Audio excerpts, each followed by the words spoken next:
Vamos lá para o próximo, da Pri Araújo. Ela disse assim: Oi Marco, gostaria de algumas dicas para integrar personagem e cenário em questão de pintura. Obrigada. Vamos ver o projetinho como um todo primeiro.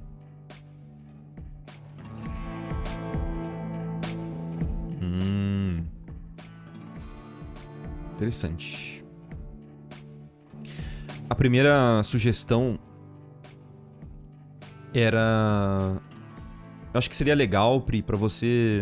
Uma coisa que você pode fazer no seu processo é fazer umas thumbnails, né? Porque você fez aqui uns sketches do personagem que você queria pintar, beleza? E acredito que você já saiu pintando, né? Ou você fez uma thumbnail, ou você já foi direto pra uma linha. Eu acho que a primeira dica é meio que pensar tudo junto, sabe? Pra Ilustra. Isso seria muito importante e até legal de ver no portfólio em si. Deixa eu ver as outras peças.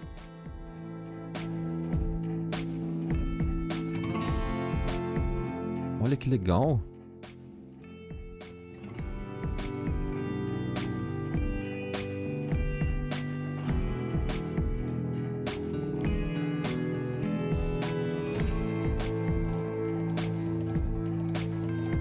Que da hora esse conceito. Nossa, o rosto ficou muito lindo. Que legal que você me desenhou. Obrigado pela homenagem.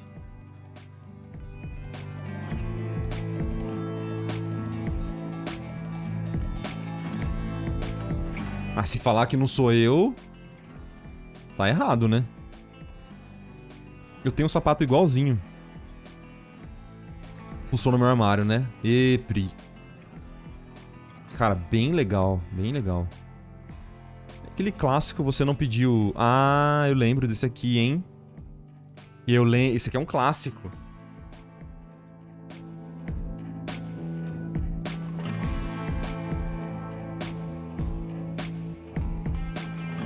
Eu lembro. Que eu mostrei como usar referência, né? Ah, que legal. Clássico me pediu feedback em uma coisa, eu vou falar de outra, né? Nossa, que legal. Você tem uma facilidade pra criar personagens interessantes. Tipo, uns shapes bem icônicos. Bem legal.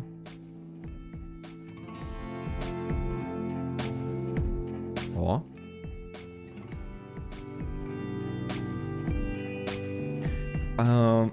Bom, dicas então, vamos lá. Dicas para integrar o personagem no cenário. Eu geralmente falo sobre essa integração de cenário quando a gente fala de coesão, né? O personagem ele sempre vai parecer recortado quando você não integra a iluminação que tá direcionada nele com o resto, sabe? Eu particularmente não gosto muito de pensar, pelo menos, as ilustrações como coisas separadas do cenário, sabe? Eu não vejo muito como... Ah, o personagem é esse e o cenário é outra coisa, vou pintar depois. Eu geralmente gosto de pensar as duas coisas junto, porque elas estão literalmente ocupando o mesmo espaço, né?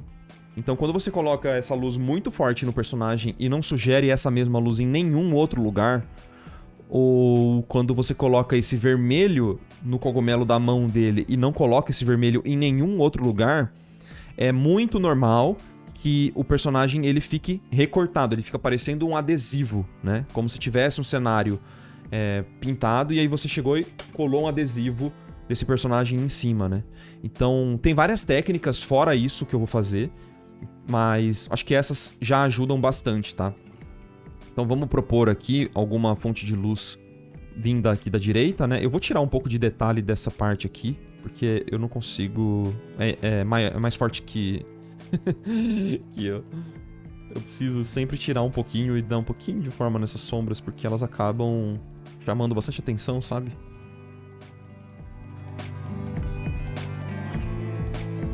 Só pra dar uma unificadinha.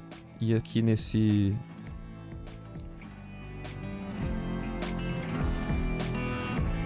Essa parte também acho que dava pra dar uma agrupada.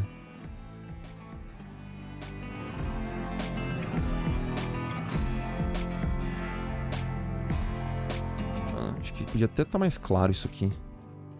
Cadê minha color wheel? Fechei? Ah, eu tirei aqui pra mostrar um negócio, né?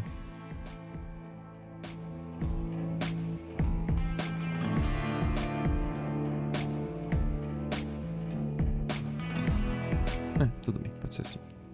Mas esse vermelho aqui do cogumelo, ele podia muito estar representado em outros lugares, assim, sabe? Porque eles estão literalmente recebendo outras...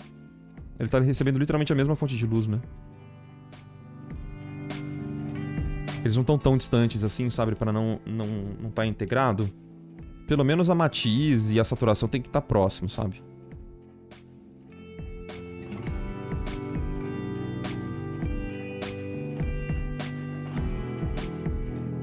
Pronto, ó. Só isso já ajuda a sugerir que esses elementos eles pertencem ao mesmo espaço. Sombras projetadas também sempre ajudam muito, viu? Então, você, por exemplo, projetar uma sombra da mão dele nesse cogumelo aqui, ó, também ajuda bastante, ó. Mesmo que não seja certinha, que ela, não tá perfeita, Marco, tá errado. Mas só de você projetar umas sombras, mesmo que elas não sejam exatamente corretas e 3D, pá, só de existir algumas sombras projetadas já mostra que a mão desse personagem está interrompendo o fluxo de luz aqui, saca? Então tá pegando a luz aqui nesse cogumelo e interrompendo a passagem de luz nos de baixo. Isso já ajuda muito, entendeu? Porque aí você meio que tá tratando as coisas como um todo, né? Como uma coisa só, ó. Ele já começa a ficar mais agrupadinho com o cenário. É claro que se você puder calcular e tal, é ótimo, né? Sempre fica bom o resultado, mas... A maioria das vezes... Não vou mentir, não. A maioria das vezes... A gente faz no olhômetro, hein?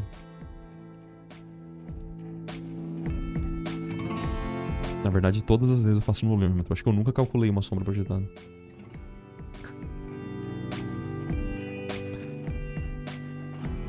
Só em estudo, né? Esse estudo de perspectiva eu calculei. Agora... A gente pode trazer um pouco dessa luz nesses outros aqui do fundo. Não precisa ser tão forte, né, quanto essa, mas só de sugerir que tá vindo uma luz aqui, ó. Já vai ajudar bastante, sabe? Um outro ponto interessante é a harmonia de cor da peça tá um pouco mais coerente, assim. Tem um pouco mais de harmonia de cor. Eu acho que do jeito que tá agora, ela tá muito distante de ter uma harmonia, sabe? As cores, elas não estão harmônicas. Elas não me aparentam estar, pelo menos. Então me parece que o personagem principal, ele tá com uma... Digamos assim, com uma paleta específica, o cenário tá com outra e o, sei lá, o chapéu dele tá com outra, a roupa dele tá com outra. Uma forma de você dar uma unificada e harmonizada nas cores, que eu já comentei aqui na live algumas vezes, é usar esse Color Lookup, tá? Porque ele dá uma ajustada nas suas temperaturas de um jeito bem rápido, saca? Então esse filtro já ajuda bastante a dar essa unificada mesmo e harmonizada nas suas cores, sabe? Gostei desse Tension Green.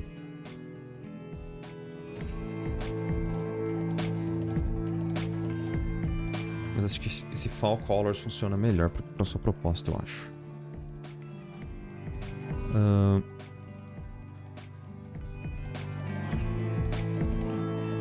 Uma outra coisinha também que ajuda é você mostrar, por cima de tudo, mostrar um pouco qual é a sua fonte de luz, assim. Então eu gosto de usar uma layer de screen pra fazer isso. Só sugerir, assim, no canto, como se fosse um brilho, assim, sabe? Da fonte de luz. Isso ajuda bastante a já dar uma intenção e também uma agrupada aqui nas suas cores, sabe? É bem sutil, isso não é pra fazer um spotzão forte na cara. É só pra realmente dar aquela integrada e mostrar que tá vindo uma luz de algum lugar iluminando o rostinho dele, né? Porque senão também fica muito... É como se ficasse muito seco, sabe? Tipo, tem a cara dele, aí corta, já tem o fundo sem nenhuma transição de brilho, como se não tivesse uma fonte de luz. Então isso aqui geralmente funciona bem. Não precisa ser em todas as imagens, mas nesse caso acho que ele vai funcionar porque ele vai também naturalmente tirar um pouco de contraste dessa região aqui e dar uma agrupadinha, né, nas cores. Será que um Linear Dot fica melhor? Talvez um Linear Dot fique melhor. Aí chama até um pouco mais de atenção pro rostinho dele aqui. Ó.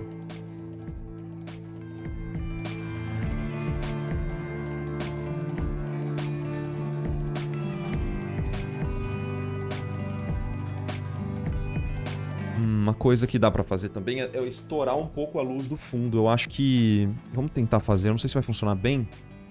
Mas como a gente tá enxergando uma fonte de luz dentro de uma caverna, eu acho que esse fundo, se a gente conseguir ver os detalhes desse fundo, não é uma boa ideia. Porque é como se a gente tá vendo o detalhe lá no fundo e tá vendo o detalhe no rosto dele, é como se as duas fontes de luz fossem iguais. É como se ele estivesse sendo iluminado por um sol dentro da caverna e tem um outro sol lá fora. Então eu acho que a gente pode definir como essa fonte de luz de fora ser mais forte mesmo. Então a gente pode estourar essa fonte de luz. Pode trazer algumas nuances, mas só gerando essa luz um pouquinho mais estourada justifica essa luz de recorte que ele tá recebendo, sabe?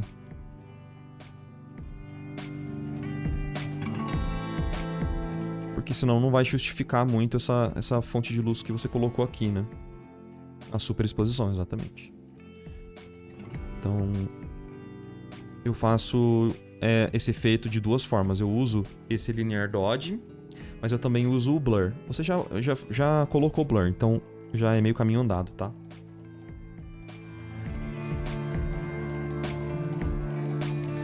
E aí, pra ficar até mais interessante essa ring light, a gente pode escurecer um pouquinho essa sombra, né? Tô achando que ela tá um pouco clara demais, mas é pouca coisa. Acho que dá pra puxar um pouco mais de contraste em algum canto.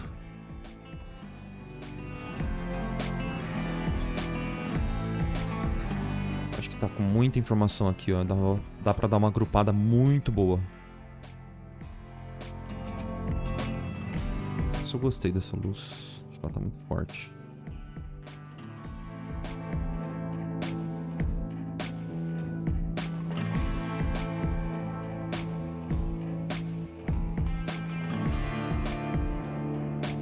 Será que essa Fall Color seria a melhor opção mesmo? Talvez a gente possa voltar com a ideia de ser mais frio aqui dentro, né?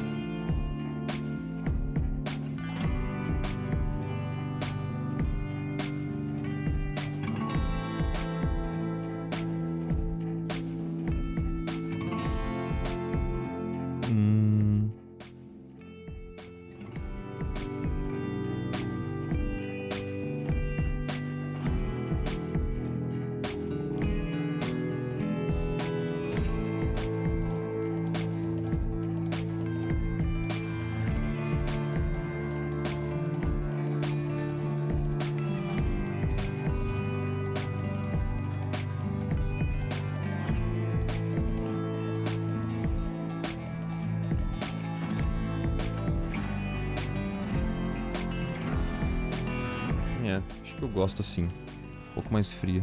Faz mais sentido com o que você estava propondo aqui. E aí, naturalmente, já escureceu a sombra, né? Mas uma coisa que a gente pode fazer é trabalhar nessas transições aqui, pra elas não ficarem muito duras, né? Tem umas transições muito duras que vai fazer falta uns tons médios ali. Então a gente volta fazendo isso.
sorrisinho dele tá ótimo, né? Acho que tá acompanhando um pouco demais o desenho da boca. Um pouco é sempre interessante você deixar algum respiro nos cantos, especialmente se ele tá em 3/4, assim. Essa parte aqui, ó, geralmente fica um pequeno vãozinho, sabe? Pra não ficar sabe aquele sorriso de Mentex que acompanha literalmente toda a boca, assim? Claro que isso até pode existir, mas fica um pouco estranho, assim, sabe? De acompanhar todo o desenho, ele acaba não ficando tão tridimensional. Então, se você bota um pouquinho de oclusão nos cantos da boca, geralmente funciona bem.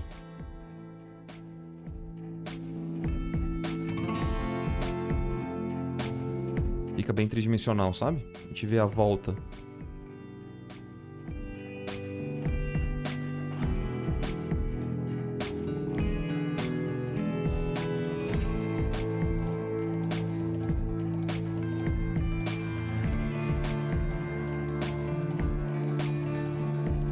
Agora eu vou cavar um pouquinho mais.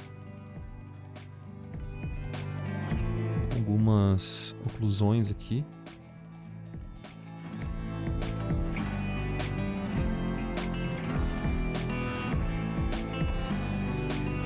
E vou tentar dar uma agrupada no resto.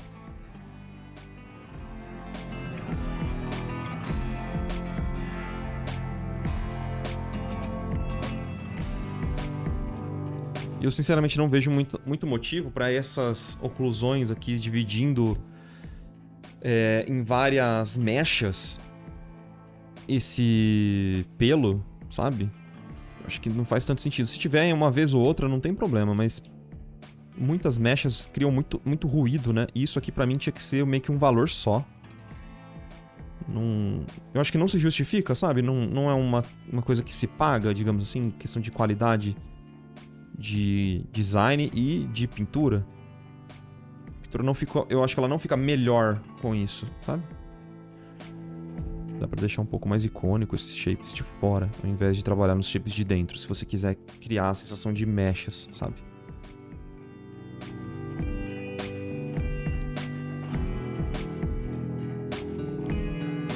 Talvez até melhorar essa irregularidade dos tamanhos, né? Ter um pouco maior aqui, aí um pequeno pra lá, para eles não ficarem todos com a mesma distância, né? Você tem segurança nessa etapa? Então, tenta pintar formas interessantes ao invés de você pensar no que você está pintando necessariamente, sabe? Então, por exemplo, quando eu vou fazer uma pintura dessa aqui, eu tento prestar atenção em qual shape que ela tá qual é a sombra... Desculpa, qual é o shape da sombra que tá se formando, entendeu? Eu sempre tento pensar dessa forma, facilita bastante. E aí, a textura, o material que eu vou trabalhar, eu trabalho mais na silhueta dele. Entende? Especialmente esses materiais tipo pelo... coisas com espinho.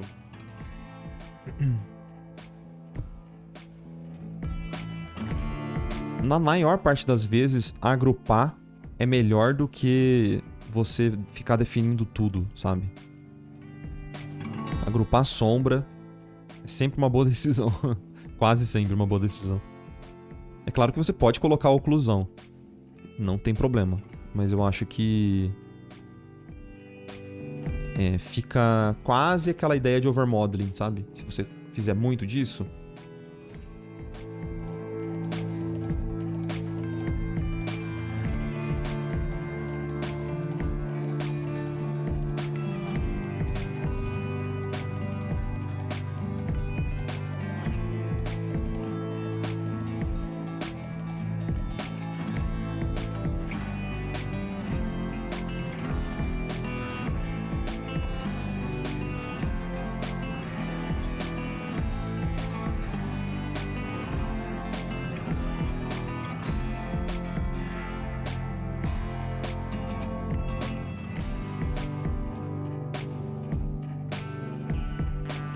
Ó, tá vendo como na sua pintura a gente tem um monte de informação e de contrastes, pequenos contrastes e muitos valores sendo gerados, tanto na luz, tanto na sombra. Então, se você tá numa área de luz e ela recebe...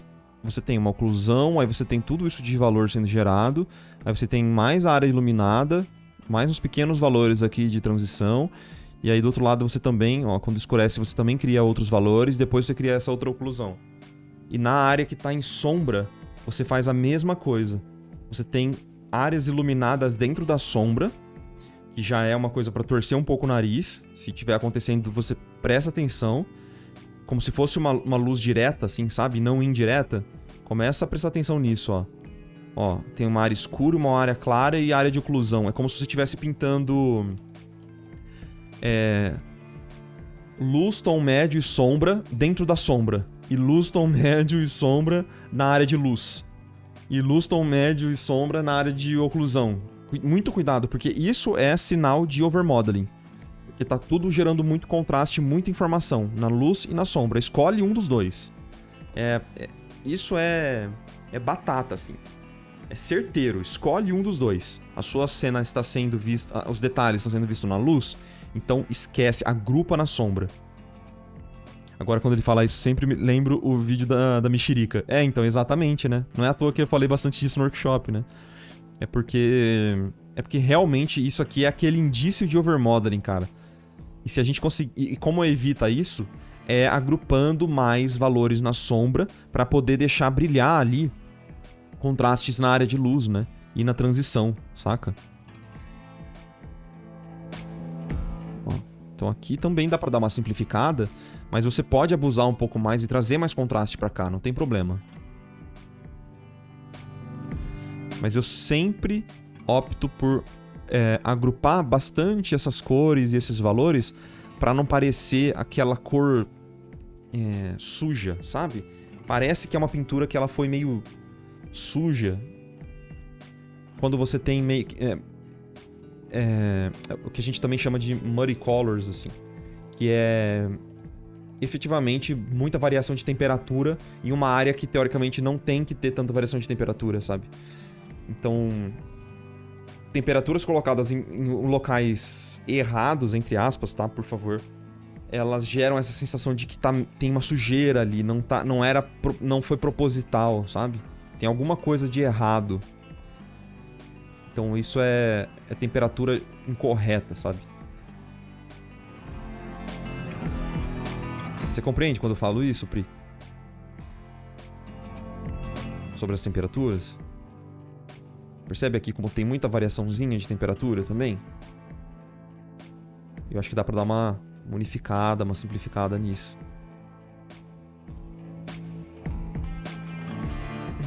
É porque é aquilo que a gente tava falando nas últimas lives, né? E isso faz com que você pinte menos e o resultado fique muito melhor, saca? Muito melhor.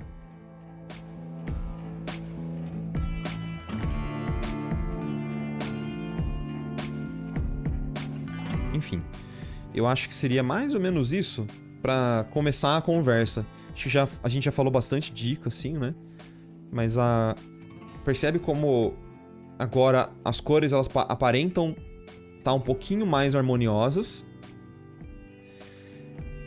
As luzes elas fazem um pouco mais de sentido. A imagem ficou com um pouco mais de contraste, mas nesse caso eu acho que funciona. E os elementos eles parecem pertencer ao mesmo ambiente, ó. Então a gente meio que criar essas repetições de formas importantes, né? Pegar esses cogumelos e colocar eles pequenos, com a mesma cor, temperatura, em outros ambientes da cena, isso ajuda muito. Várias dessas diquinhas, assim, com certeza são bem úteis para você manter aí durante o seu processo. Até na fase de thumbnail, já planejar um pouco disso um pouco antes, assim, sabe? É claro que eu posso continuar aqui pintando, mas eu acho que, no geral, a gente já conseguiu um resultado, acho que satisfatório, assim, sabe? Pra dar essa unificada na sua Illustra. Eu acho que vale a pena, nesse caso, como são poucas coisas e é uma questão de ajuste, acho que vale a pena você voltar e aplicar se você tiver interesse, assim, sabe? Se não, pega tudo que a gente conversou e taca de pau na próxima, tá bom? Beleza? Ajudou? Espero que tenha ajudado um pouquinho. Valeu, Pri. Valeu a confiança aí. Eu quero aplausos. E aplausos aí pra Pri. Valeu, Pri. Obrigadão pela confiança de novo, viu?